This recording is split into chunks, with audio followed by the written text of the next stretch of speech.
Okay, so I was over here and then my thing died. So, lemongrass. Yay, lemongrass. So I've been cutting back a lot of stuff and I just dry it. I just dice it up, and most things get sliced up on my little mandolin, and then I'm just drying it so I can make some oils and things with it. I planted a lot of calendula, but it's not coming up yet. But that is super great to put in an oil. It's really good for your skin. It's good for cuts. It's good for whatever. So this is my little stevia coming back.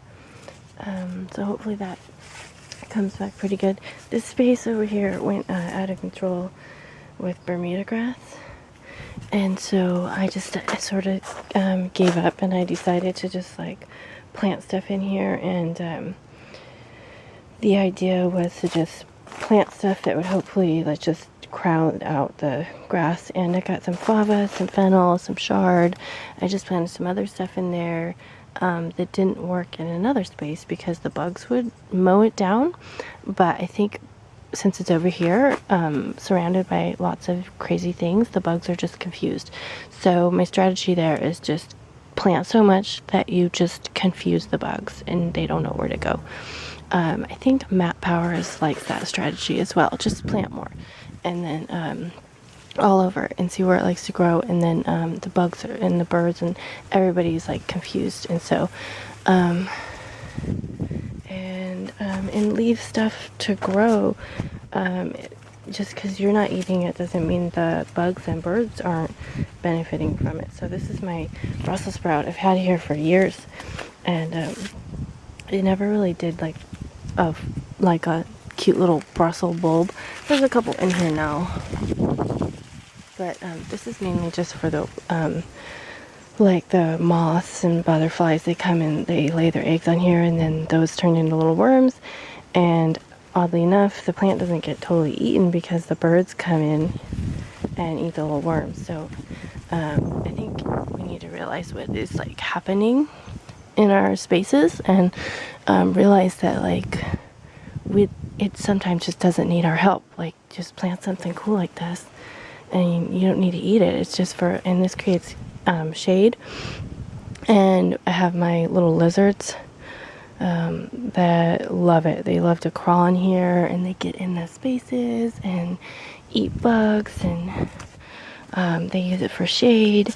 And this little rocky thing here, the lizards will sit here on the sun and just get all toasty and warm, and it's the cutest little thing. So just pay attention to what's going on in your space. Just like take a break and go and observe, and it's awesome. I got lots of fennel. I trimmed it back so I get some that were looking pretty good, and this one in here is and that one is kind of fat and happy, so I'm gonna pick those and make a kraut with those. And here's my grape leaves that finally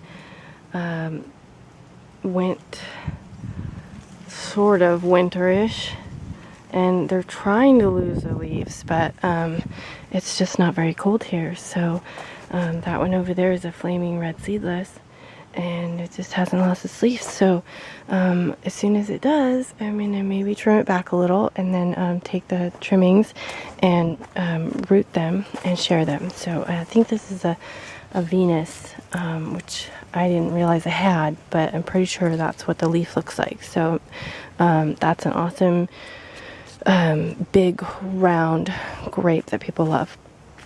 Let's see, this is cool. I got this free. And, California people might not think it's very exciting, but I got it for free off of Craigslist. And it's just, the hummingbirds love it. And I'm stoked about it because I'm from Seattle, so we don't get, like, tropical things like this. So here's my artichoke. It's been here forever. Again, winter wasn't really much of a winter, so, and I've been told that it needs a good cold before it's gonna have some flowers and some fruit.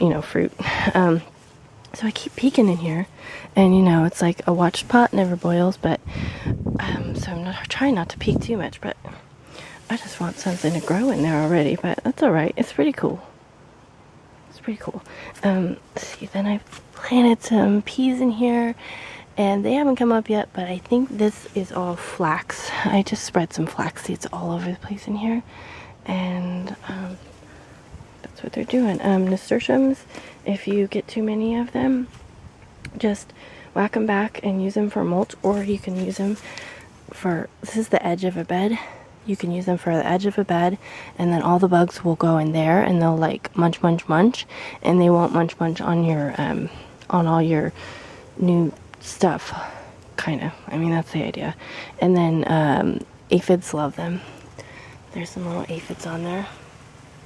So they'll eat the nasturtiums and they won't eat all your other stuff.